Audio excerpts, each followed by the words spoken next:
안녕하세요. 회로이로 7번째 시간에 대한 복습을 진행하겠습니다.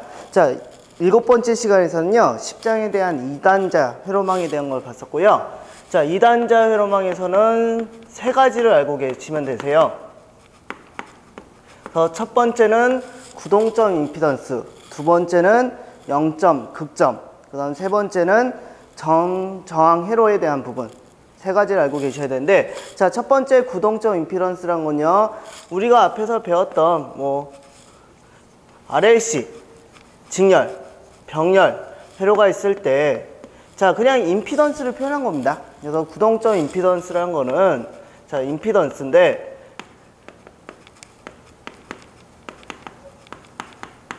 자, 우리가 앞에서 표현할 때는 저항과 인덕턴스와 정종 요항이, 자, 직렬로 있을 때, R, 임피던스는 R, 저항 플러스, 자, 그 다음 유도성 리액턴스는 좀 풀어서 쓸게요. 자, J, 오메가 L, 그 다음 플러스, 그 다음 용량성 리액턴스는 오메가 C분의 1인데, 자, 허수가 붙다 보니까 J, 오메가 C분의 1로 표현했던 게, 이게 우리가 앞에서 배웠던 임피던스에 대한 값이었어요. 자, 그럼 구동점 임피던스를 구하라 하면요, 보통 구동점 임피던스 같은 경우 옆에 S라고 나오게 됩니다. 그래서 이 S라는 건요, 우리가 위에서 봤던 J 오메가 값을 치환한 값이라고 생각하시면 되세요. 그래서 복소 각주파수라고 하는데, J 오메가를 S로만 바꿔서 써주시면 됩니다. 자, 그럼 다음과 같은 회로 RLC 직렬이 있을 때, 자, 이 임피던스에서 J 오메가를 S로만 바꿔주셔서 R 플러스 SL 플러스 SC분의 1로 표현한 게 이게 구동점 임피던스가 됩니다. 그래서 아예 이렇게 바꾸지 마시고요. 우리가 이제 2단자 회로망 구동점 임피던스를 구하라 하면요, 아예 회로도에서 저항은 그대로 그냥 저항값을 쓰시고, 인덕턴스는 SL, 그 다음 정종 용량은 SC분의 1로 바꿔놓은 상태에서, 그래서 이 회로 같은 경우는 이제 저항 그대로 놔두시고, 인덕턴스는 SL, 정종량은 SC분의 1로 바꾼 상태에서, 직렬 때는 그냥 더했죠. 그 다음 병렬 때는 밑은 더하고 위는 곱한 값으로 써주시면 이게 첫 번째에 대한 구동점 임피던스에 대한 부분입니다. 그래서 우리가 앞에서 배웠던 임피던스의 J 오메가를 S로 바꿔준 거를, 이걸 구동점 임피던스라고 하고요. 자, 두 번째 0점 극점이란 건요, 자, 첫 번째 0점, 그 다음 두 번째 극점 있는데, 자, 이 0점 극점 같은 경우 앞에서 봤던 구동점 임피던스를 구했더니, 자, 다음과 같은 값이 나왔다.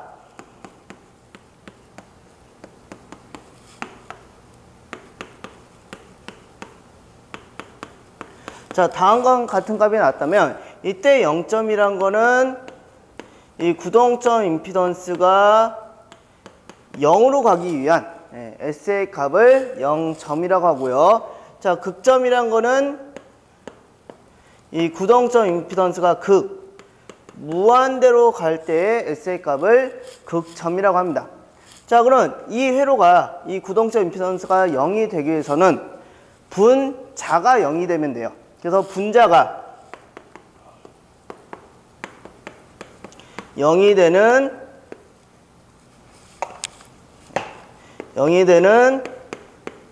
S값을 0점이라고 하고요. 자, 이번엔 반대로 극점이라는 거는 분모가 0이 되면 됩니다. 그래서 분모가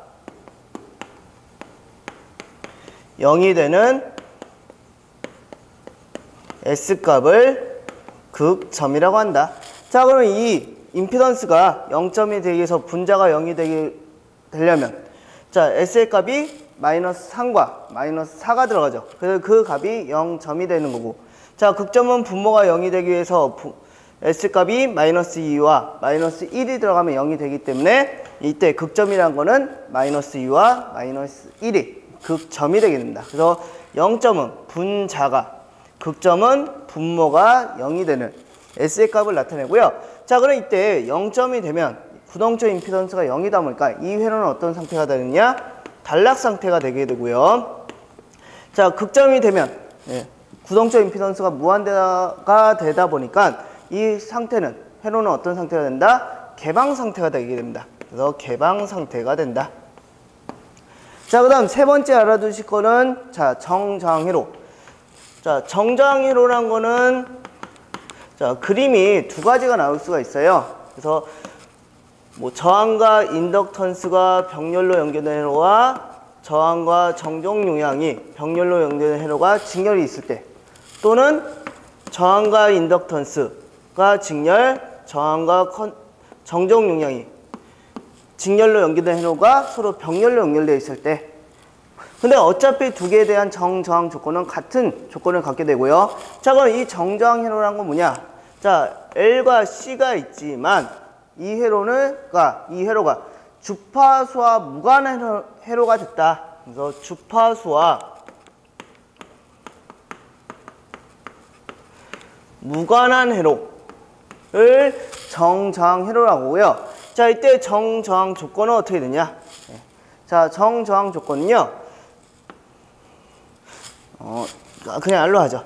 저항은 루트 C분의 L과 같은 값을 가지면 이 회로는 정저항, 주파수와 무관한 회로인 정저항 회로가 됩니다. 그래서 자, 2단자 회로망 같은 이 세 가지, 부동점 임피던스, 0점 극점, 그 다음 정저항 회로에 대한 걸 꼭 알아두시고요. 자, 그 다음은 11장 4단자 회로망에 대한 부분인데, 뭐 2단자 같은 경우는 보시면 전원이 두 개인 회로를 2단자라고 했다면, 4단자라고 하는 거는 단자가 4개, 그래서 전원이 2개가 있는 회로를 4단자 회로망이라고 합니다. 그래서 2단자 부분이었고요. 자, 그 다음 4단자 회로망 같은 경우는 자, 세 가지를 보셔야 돼요. 그래서 4단자 회로망에선 첫 번째 4단자 정수에 대한 부분을 봅니다. 그래서 원래는 4단자 정수를 구하기 위해서는 뭐 1차 전압과 1차 전류는 2차 전압과 2차 전류에다가 어떤 값을 곱하는데, 이때 뭐 그 값을 4단자 정수라고 한다. 근데 구하는 법만 그냥 아시면 됩니다. 자, 4단자 정수 해석법을 쓸 때는, 자, 다음과 같은 값을 구할 때는 4단자 정수를 써요. 그래서 A, B, C, D 값을 구하라 하면 4단자 정수 해석법을 쓰시면 되고요. 자, 이때 4단자 정수에 일단은 이 A, B, C, D가 나타내는 건 좀 알고 계세요. 자, A 정수는요, 전압비를 나타냅니다. 그래서 A 정수는 전압비. 근데 우리가 변압기에서 본다면 전압비라는 거는 건수비와 같은 값을 갖게 되죠. 그래서 전압비 또는 건수비를 나타내는 값이 A 정수가 되고요. 자, D 정수는 반대예요. 전류비를 나타냅니다. 자, 근데 전류비라는 거는 우리가 건수비에서 봤을 때, 건수비에서는 1차 전류분에 2차 전류가 들어가죠. 근데 여기서는 2차 전류분에 1차 전류가 들어가다 보니까 건수비에 어떤 값을 갖는다? 반대, 역수에 대한 값을 갖게 됩니다. 그래서 D정수는 건수비의 역수값을 나타내는 게, 자, 이게 D정수고요. 자, 구하실 때도 A정수 구하시고 D정수 구해주셔야 되고요. 거의 문제 같은 경우는 A정수하고 D정수 구하시면 거의 문제는 풀릴 거예요. 자, 그 다음 B정수는요, 선로에 대한 값을 나타냅니다. 그래서 선로에 대한 값이란 거는 임피던스 값을 나타내요. 그래서 이 B정수의 차원을 물어볼 때 임피던스 차원의 정수라고 하고요. 이 C정수 같은 경우는 선로와 대지 사이에 있는 값, 그걸 어드민턴스 값이라고 합니다. 그래서 어드민턴스 값을 나타내기 때문에 이 C정수는 어드민턴스 차원의 정수라고 하고요. 자, 이거는 이제 개념들이고요. 자, 그럼 A, B, C, D 4단자 정수를 구하라 하면요, 뭐 단일 임피던스든 L형이든 T형이든 파형이든 상관없이 A, B, C, D를 구하라 하면요, 자, A 정수는요 1 플러스, 자, 다음과 같은 L형 하나만 그리죠.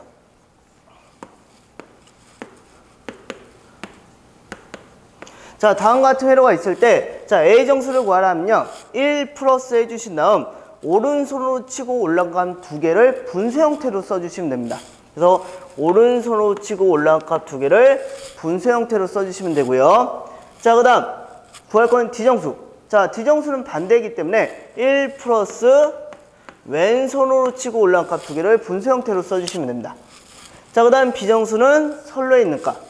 자, 저는 이거를 하늘에 있는 값이라고 써야죠. 그래서 선로에 있는 값 써주시면 되고, 시정수는 땅에 꽂히니까. 그래서 저는 땅에 쓰는데 이때 주의점이 시정수는 어드민턴스 차원의 정수이기 때문에 자 임피던스가 나오시면 이걸 어떻게 주냐? 역수치해 주셔야 됩니다. 자 그럼 이 L형에 대한 4단자 정수를 구해볼게요. 자 첫 번째 A 정수는 1 플러스 오른손으로 치고 올라간 값 두 개를 분수 형태로 써주시면 됩니다. 그래서 오른손으로 치고 올라니까 Z2가 먼저 만나죠. 그래서 Z2분의 Z1 이게 A 정수가 되고요. 자, 그 다음 구할 거는 D 정수인데, 자, 이번에는 1 플러스 왼손으로 치고 올라가려고 보니까 한쪽이 없죠. 자, 근데 이때 우리가 임피던스분의 0 또는 0분의 임피던스에 대한 값을 보시면 원래 수학적으로는 이거는 0에 대한 값, 이거는 무한대에 대한 값을 갖게 됩니다. 근데 4단자 정수 구할 때는요, 자, 이쪽이나 이쪽 또는 이쪽 중에 치고 올라갔을 때 한쪽이라고 도 없으면 이 값들을 다 얼마라고 보시냐? 그냥 0으로 봐주시면 돼요. 자, 그럼 이때 D정수 1 플러스 위가 없죠? 그래서 0이 돼버릴 때 D정수는 얼마가 된다? 1이라는 값을 갖게 되고요. 자, 그 다음 B정수는 이제 선로에 있는 값. 자, 선로에는 Z1이 있네요. 그래서 Z1이 되고, 자, C정수는 땅에 꽂힌 값 Z2죠. 근데 이 Z라는 거는 임피던스에 대한 값을 나타내기 때문에 C정수는 어드민턴스 차원의 정수이기 때문에 어떻게 해준다? 예, 이렇게 역수치한 값으로 넣어주셔야 됩니다. 그래서 4단자 정수 A, B, C, D를 구하라 하면 4단자 정수 해석법을 쓰셔야 되고요. 자, 이 4단자 정수는요, 검산식이라는 게 있어요. 그래서 A 정수와 D 정수의 곱에서 B 정수와 C 정수의 곱을 빼면 항상 1이 성립을 하긴 합니다. 근데 이걸 검산을 하실 필요는 없고, 뭐 A, B, D 정수가 나왔을 때 뭐 C 정수를 구하라 했을 때, 자, 이 검산식으로 좀 이용을 해주시면 되고요. 자, 두 번째 해석법은요, 임피던스 파라미터가 있습니다. 그래서 임피던스 파라미터. 자, 원래 이 임피던스 파라미터는 전압을 구할 때 전류와 임피던스의 곱이 되죠. 이때 이용하는 건데, 자, 이때 이 임피던스 파라미터를 해석법은 언제 쓰느냐? 4단자 정수 해석법은 A, B, C, D를 구할 때는 4단자 정수법을 쓰시고, 자, 임피던스 파라미터는요, 임피던스 값인 Z11, Z12, Z21, Z22를 구하라고 하면 이 임피던스 파라미터 해석법을 쓰시면 됩니다. 자, 근데 이때 임피던스 파라미터의 좀 기본용어 알고 계세요. 자, 임피던스 파라미터는 T형이란 값을, T형을 기본형으로 갖고 있어요. 그래서 다음과 같은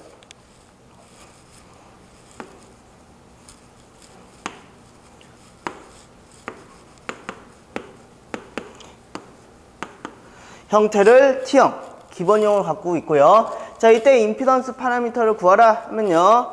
자, Z11은요, 오른손으로 치고 올라간 값 두 개를 그냥 더해 주시면 됩니다. 그래서 오른손으로 치고 올라간 값 두 개를 그대로 더해 주시면 되고요. 자, 이것도 마찬가지로 그 다음 1, 2를 구하는 게 아니고 2, 2를 구해 주시면 돼요. 자, 2, 2는 반대로 1, 1이 오른손으로 치고 올라갔다면 2, 2는 반대로 왼손으로 치고 올라간 값 두 개를 더해 주시면 된다. 자, 그 다음 임피던스 파라미터의 1, 2와 2, 1은요 서로 같은 값을 갖고요, 혼자 딴 데 보고 있는 부분을 써주시면 돼요. 그래서 기본형을 좀 알고 계셔야 됩니다. 자, 그럼 이 T형에 대한 임피던스 파라미터를 구하라 하면요, 자, 1, 1은 오른손으로 치고 올라간 값 두 개를 더한 값, Z3 더하기 Z1, 뭐 순서는 반대로 Z1 더하기 Z3 쓰셔야 되는데, 될 수 있으면 치고 올라간 값으로 기억을 해 두시고요. 자, 그 다음 Z22는 반대로 왼손으로 치고 올라간 값 두 개를 더해준다. Z3 더하기 Z2, 이게 Z22. 자, 그 다음 1, 2와 2는 서로 같은 값을 갖고, 자, 혼자 딴 데 보고 있는 거. 자, 그러면 지금 보시면 Z1과 Z2는 선로에 있지만 Z3는 선로와 대지 사이에 있죠. 그래서 혼자 딴 데 보이는 게 Z3가 됩니다. 그래서 Z3, Z3가 된다. 자, 근데 이게 T형이 기본형이지만 뭐 L형에 대한 모양도 나올 수 있기 때문에 항상 이 임피던스 파라미터의 기본형은 T형이다. 이거 좀 알고 계시고요.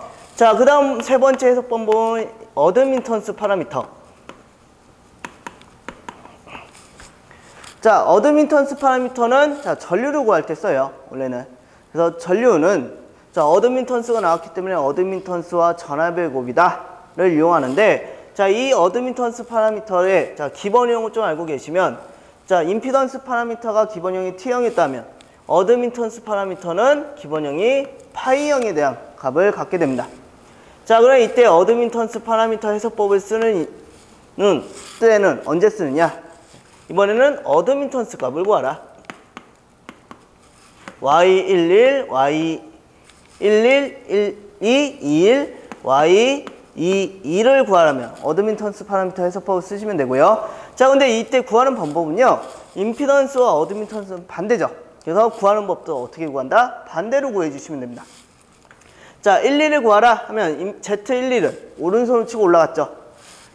자, Y11은요 반대로 왼손으로 치고 올라간 값 두 개를 더해 주십니다. 자, 근데 특히 이 어드민턴스 값 구할 때는 단위 조심해 주세요. 임피던스 값이 나오면 역수치한 값으로 더해 주셔야 되고요. 자, 그 다음 12를 구했으면 2를 구해 준다면 11이 왼손으로 치고 올라갔다면 2는 오른손으로 치고 올라간 값 두 개를 더해 주시면 되고, 자, 이때도 마찬가지로 1과 2는 서로 같은 값을 갖게 되고 혼자 딴 데 보고 있는 값 여기 써주시면 됩니다. 단, 이 1, 2와 2, 1은 역방향에 대한 값을 나타내기 때문에 앞에 마이너스가 들어가요. 자, 그러면 파이형이 있다면 자, 이때 단위 조심하세요. 임피던스 값이 나왔으면 역수를 해주셔야 됩니다. 자, 지금은 그냥 y1, y2, y3인 어드민턴스 값으로 표현을 할게요. 자, 그럼 이때 어드민턴스 파라미터를 구하라. 자, 이 파이형의 어드민턴스 파라미터를 구하라 하면요. 자, 1, 1은 왼손으로 치고 올라간 값 두 개를 더한다. 근데 어드민턴스 값이기 때문에 y1 더하기 y2 더하기 y1이 되고요. 자, 그 다음 투투는 반대로 오른손으로 치고 올라간 값 두 개를 더하면 된다. y3 더하기 y1. 자, 그 다음 1, 2와 2는 서로 같은 값을 갖게 되는데 이때 혼자 딴 데 보고 있는 거. 자, 이 파이형에서 혼자 딴 데 보고 있는 거는 선료에 대한 값이죠. 그래서 y1, y1을 써주는데 자, 이때 이 1, 2와 2는 역방향에 대한 값을 나타내기 때문에 마이너스 y1, 마이너스 y1을 써주시면 됩니다. 그래서 똑같은 모양이어도 사단자 정수를 구할 때는 ABCD를 구하려고 하면 사단자 정수 해석법을, 임피던스 값을 구하려면 임피던스 파라미터 해석법, 어드민턴스 값을 구하려면 어드민턴스 파라미터 해석법을 쓰시면 됩니다. 그래서 이 세 가지 해석법이 있고요. 자, 그 다음은 이제 영상 임피던스라는 값이 있어요. 그래서 영상 임피던스는 두 개가 나옵니다.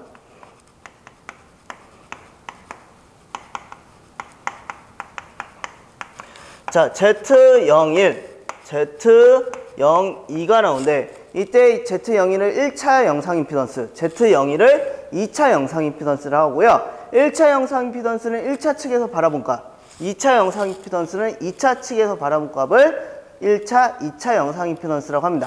자, 그럼 이 1차 영상 임피던스, 2차 영상 임피던스는 어떻게 구하냐면 1차 영상 임피던스는 루트 안에서 1차 측에서 바라봤을 때 2차 측을 오픈, 개방한 값과 2차 측을 쇼트, 단락시킨 임피던스를 루트 안에서 곱해주시면 이게 1차 영상 임피던스가 되고요. 2차 영상 임피던스는 반대로 2차 측에서 바라봤을 때 1차 측을 오픈한 임피던스와 1차 측을 쇼트한, 단락시켰을 때 임피던스 값을 어떻게 한다? 루트 안에서 곱해주시면 이게 1차, 2차 영상 임피던스에 대한 값이 됩니다. 자, 이거는 이제 회로도가 나왔을 때는 이걸로 푸시는 게 더 빠르세요. 그래서 상대편 거를 오픈, 쇼트를 시켜주시면 되고요. 자, 근데 앞에서 배웠던 4단자 정수가 나왔다 하면요. 1차 영상 임피던스는 루트 A, B, C, D로 구해주시면 되고 2차 영상 임피던스는 4단자 정수가 나오면 A, B, C, D로 구해주시면 됩니다. 자, 근데 제가 그릴 때 지금 보시면, 그린다? 쓸 때 보시면요. 1차 영상 임피던스는 A, B, C, D 쓸 때 이렇게 Z 방향으로 써줬고요. 2차 영상 임피던스는, 자, 제가 A, B, C, D 쓸 때 이렇게 N방향으로 써주시면 됩니다. 그래서 1차, 2차 영상 임피던스에 대한 값이 있고요. 자, 그 다음은 이제 영상 전달 정수 값이 있어요. 그래서 1차에서 2차로 넘어가는 값이 얼마만큼에 대한 전달이 되는 값이냐에 대한 값, 상수값이 있고요. 자, 이 영상 전달 정수를 세트라고 표현을 하고, 자, 이 구하는 법은 세 가지를 알고 계셔야 됩니다. 그래서 첫 번째, 로그 2 루트 AD 플러스 루트 BC로 구할 수가 있고요. 자, 그 다음은 코사인인데 H가 붙은 코사인이 있어요. 이거를 하이퍼볼릭 코사인이라고 합니다. 네, 아크 하이퍼볼릭 코사인 루트 AD. 그 다음 사인인데 H가 붙은 하이퍼볼릭 사인. 그래서 아크 하이퍼볼릭 루트 BC로. 자, 이 세 가지 식을 이용해서 영상 전달 정수를 구할 수 있고요. 자, 이거 같은 경우는 이제 문제에서 보기에 로그가 나왔다. 영상 전달 정수를 구하는데 로그가 나왔으면 이걸로 구해 주셔야 되고, 자, 특별히 무슨 가부를 이용해서 뭘 이용해서 구하라고 안 나오면 요걸 좀 많이 이용을 해주세요. 그래서 아크 하이퍼볼릭 코사인 루트 AD로 영상 전달 정수를 구해 주시면 됩니다. 자, 그래서 여기까지가 7번째 시간에 대한 복습이었습니다. 수고하셨습니다.